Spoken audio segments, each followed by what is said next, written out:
करने का मौका, लड़ेंगे, नेतृत्व करना, ये आप लोग लड़ेंगे। लेकिन आप लोग का समर्थन तय करेगा, आप लोग का आशीर्वाद का प्यार तय करेगा। अगर आप लोग चाहेंगे कि अपनी लोगों को मदद कर एक पहचान के साथ साथ मुझे एक समाज का सरोकार इनकी लालसा कुछ नहीं। और मेरा शुरू से मैं बताना चाहूंगा आप शायद आदित्य श्रीवास्तव और सामाजिक ये तो अब लोगों में इच्छा होनी चाहिए। मैं चाहता हूँ। नमस्कार, मैं पुरुषोत्तम कुमार, आप देख रहे हैं परिवर्तन तक न्यूज। आज हम औरंगाबाद जिले में मौजूद हैं। जो कहा जाता है कि पूरे इंडिया का दूसरा चित्तौड़गढ़ औरंगाबाद है, तो आज वहीं पर मौजूद हैं। आज हमारे संग भारतीय जनता पार्टी के जिला प्रवक्ता आदित्य श्रीवास्तव जी और साथ ही साथ सामाजिक क्षेत्र में जो है इनका अलग योगदान रहता है।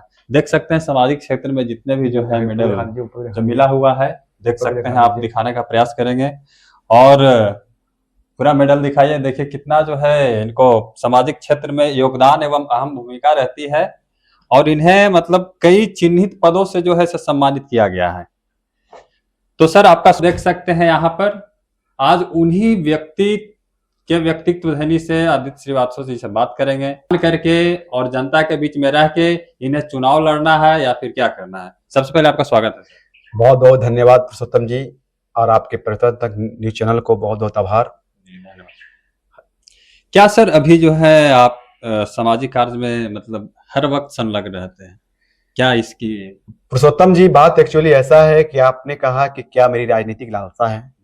मेरी राजनीतिक लालसा कुछ नहीं है और मेरा शुरू से मैं बताना चाहूंगा, आप शायद पुरुषोत्तम जी हमसे बहुत पुराने जुड़े हुए मेरे छोटे भाई की तरह हैं।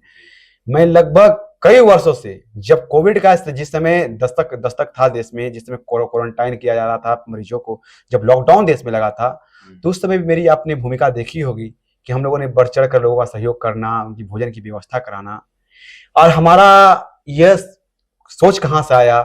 ये हमारा सोच तब से आया है जब मैं 10वीं में था और जब मैंने ऐसा स्थिति देखा कि जब आप उस समय कुछ भिक्षाटन करने वाले आते थे, तो मैं वो स्थिति वो अपनी आंखों से द्रवित करने वाली वो घटना देखा कि मात्र समझ लीजिए कि सिर्फ 10 रुपए के कारण उसको गोलगप्पा वाला उसको गोलगप्पा नहीं खिलाया, उसको उस तरह से बोला कि मुझे बड़ा अंदर से द्रवित रहा, लगा कि क्या कोरोना काल से पहले की मैं बता रहा हूँ, जब मैं थोड़ा सा समाज के प्रति में सजग हुआ कि मुझे समाज सेवा करना है, हर संभव लोगों की मदद करना है, तब की मैं घटना बता रहा हूँ। उसके बाद मुझे लगा कि नहीं, ऐसे लोगों को मदद करना चाहिए। की बात है ये, लगभग आपको 16-17 की समय की मैं बात बता रहा हूँ। उसके बाद से मुझे उस समय मैं 10th का मैं एग्जाम देकर निकला। उसके बाद मुझे लगा कि तो उस समय मेरे पास घर से पिताजी के जो अर्थ मिलता था वो मुझे मेरे पास थे, लेकिन मेरी इच्छा थी कि मुझे समाज में एक अपनी लोगों को मदद कर एक पहचान के साथ साथ मुझे एक समाज का सरोकार बनना है। और इसी सोच के साथ मैंने शुरुआत काम किया और काम करने लगा। लोग हर एक क्षेत्रों में आपको, चाहे वो आप रक्त के क्षेत्र में, आप लोगों का आशीर्वाद से आप देखते होंगे कि रक्त के क्षेत्र में विभिन्न जगहों पर जहां रक्त के प्रबंध नहीं हो पाता है, जिन मरीजों को मैं वहां रक्त का भी प्रबंध कराता हूँ। चाहे किसी को एम्बुलेंस सही समय पर नहीं मिल पाता है, मैं उनको एम्बुलेंस भी दिलाने का काम करता हूँ। आपको यहाँ तक कि आपकी गवाह है उस घटने के, जब रफीगंज में मैं आपके क्षेत्र में अंचल में आया था, कि जिनका अगर प्रशासनिक न्याय प्रणाली से प्रताड़ित है, उनको कैसे उचित न्याय दिलाया जाए, उसके लिए भी काम करता हूँ। और इसी तरह से विभाग के माध्यम से आपका मेरा अभी मैं वर्तमान में एंटी करप्शन इन्वेस्टिगेशन ब्यूरो के मैं राष्ट्रीय सचिव के पद पर भी हूँ। अच्छा, विभिन्न पदों पर हूँ, लेकिन पद का मुझे नहीं, मैं चाहता हूँ कि आम नागरिक बनकर, समाज का एक सेवक बनकर लोगों को मदद करूं। ऐसे में विभिन्न पदों पर भी हूँ। तो इसी तरह से मैंने लगातार काम करना शुरू किया और हर क्षेत्रों में लोगों को भोजन की व्यवस्था कराना। आपको जहां पर मुझे सूचना मिल जाता था कि अगर ये व्यक्ति अगर यहाँ पर हैं, उनको भोजन की व्यवस्था नहीं है, अगर कोई विद्यार्थी बाहर से परीक्षा देने आता था, अगर उन्हें रहने की अगर सही स्थान नहीं मिला है और वो कहीं सड़क के किनारे, तो उनको उस जगह स्थान देना। फिर मैं गौ रक्षा के क्षेत्र में भी काम किया। इन क्षेत्रों में समाज में मेरी एक लालसा बढ़ती चलेगी कि मतलब तो सर हर जगह आदित्य श्रीवास्तव ही क्यों, और सामाजिक कार्यकर्ता तो हैं। ये तो अब लोगों में इच्छा होनी चाहिए। मैं चाहता हूं कि कुछ लोग हमारे, अगर मैं सोशल मीडिया पे लोग बोलते कि आदित्य जी आप डालते हैं, मेरा डालने का उद्देश्य यही है कि मैं समाज में एक जागृति ला सकूं, एक संदेश ला सकूं कि आप भी समाज के लिए सजग हो, आप भी एक दूसरे को मदद करोगे तो समाज हमारा परिवर्तन होगा और हम समाज में परिवर्तन ला सकते हैं। मैं यहां तक बता रहा हूं परिवर्तन है आपको पुरुषोत्तम भाई, कि हम आपको पर्व त्योहार में, दीपावली हो जाए, होली हो जाए, दशहरा हो जाए, मैं आप देखे भी होंगे, आपने इसका इंटरव्यू भी, इससे पहला इंटरव्यू वही चलाया था आपने, शायद आपको याद होगा कि मैं दशहरा त्योहारों में भी वैसे बस्तियों में जाता हूं जहां कोई नहीं जाता, चलो दीप जलाए वहां जहां आज भी अंधेरा है, तो मैं उनके बस्तियों में उनके बच्चों के लिए नए कपड़े देना, मिठाइयां देना और उनके साथ त्योहार मनाना, कि ताकि उस परिवार के सदस्य को लगे कि आज हमारे साथ कोई है, मैं अकेला नहीं हूं, मेरे साथ समाज के लोग जुड़े हुए हैं। इस उद्देश्य से मैं उनके बीच में जाकर अपना, अभी मेरा जन्मदिन आ रहा है, 1 सितंबर को मेरा जन्मदिन आ रहा है। मेरा जन्मदिन इस बार आपको गया मानपुर में वृद्धाश्रम चलता है, मैं वहां पर जन्मदिन बड़े पैमाने पर मनाने जा रहा हूँ। कौन सा वृद्धाश्रम? गया मानपुर में वृद्धाश्रम चलता है, आपको संस्थान का नाम? आपका माता जानकी वृद्धाश्रम नाम है।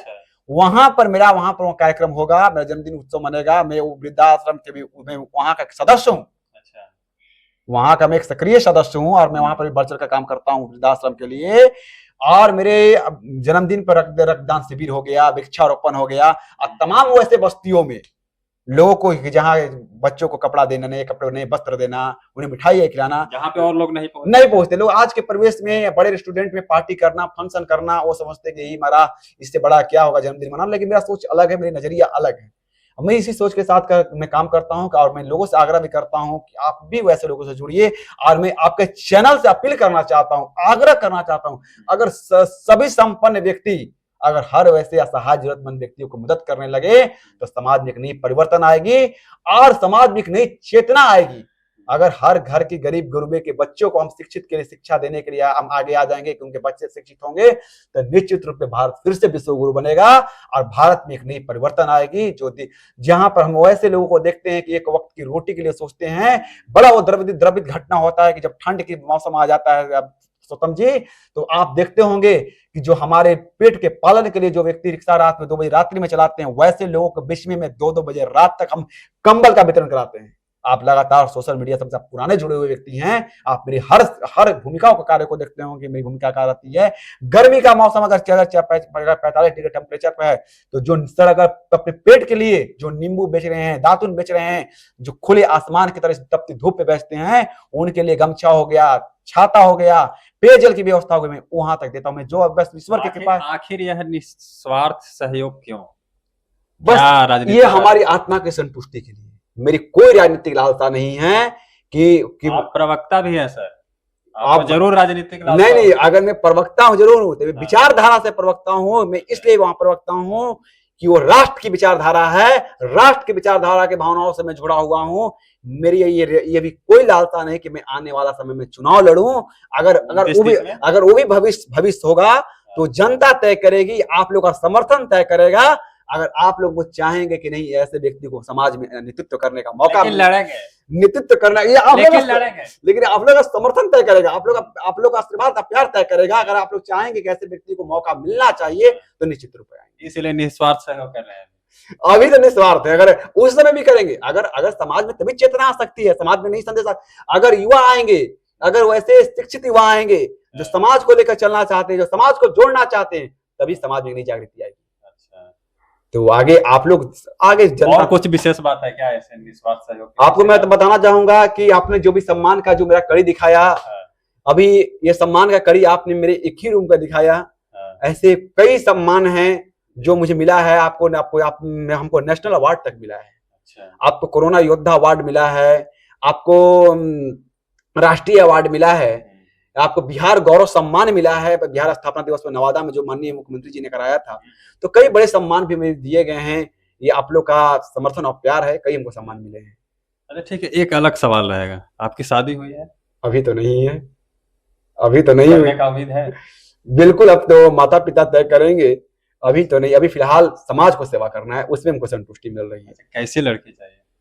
अरे ये तो माता पिता तय करेंगे, समाज को सेवा करने। दहेज वगैरह लीजिएगा? नहीं, ये तो मैंने घोषणा किया है, इसकी मैंने घोषणा किया है दहेज रहित में मंच से कि हम दहेज रहित विवाह करेंगे, आदर्श विवाह करेंगे। मुझे दहेज नहीं चाहिए, मैंने इसकी घोषणा की है, मैं दहेज नहीं लूंगा। सिर्फ माइक में नहीं ना? मैं हमेशा आपको मैं बुलाऊंगा, जब मैं दहेज रहित विवाह करूंगा, आप तमाम पत्रकार मंडलियों को मैं बुलाऊंगा, मैं दहेज रहित विवाह करूंगा, मैं आदर्श विवाह करूंगा, मैं दहेज नहीं लूंगा, एक पैसा दहेज नहीं लूंगा। क्योंकि उनकी घर की बेटियां अगर जिस तरह से मेरे घर की बेटियां हैं, जिस तरह दहेज की शोषण में उनको शिकार कर दिया मार दिया जाता है, ये बहुत द्रवित घटना होता है। मैं समाज के सभी संपन्न लोगों से मैं अपील करूंगा कि अगर वैसे तत्व के घर की बेटियों को आप अपने घर की बहू बनाने लगे तो हर घर की बेटियां सुख, उनकी जीवन सुख में रहेगा। तो मैं दहेज नहीं लूंगा। और बाकी इनके जवाब कैसा रहा आप सभी जरूर बताएंगे, और बाकी आदित्य श्रीवास्तव का कैसा जवाब रहा, यह लाइव ब्रॉडकास्टिंग कैसा रहा आप सभी जरूर बताएंगे। जय हिंद, जय भारत।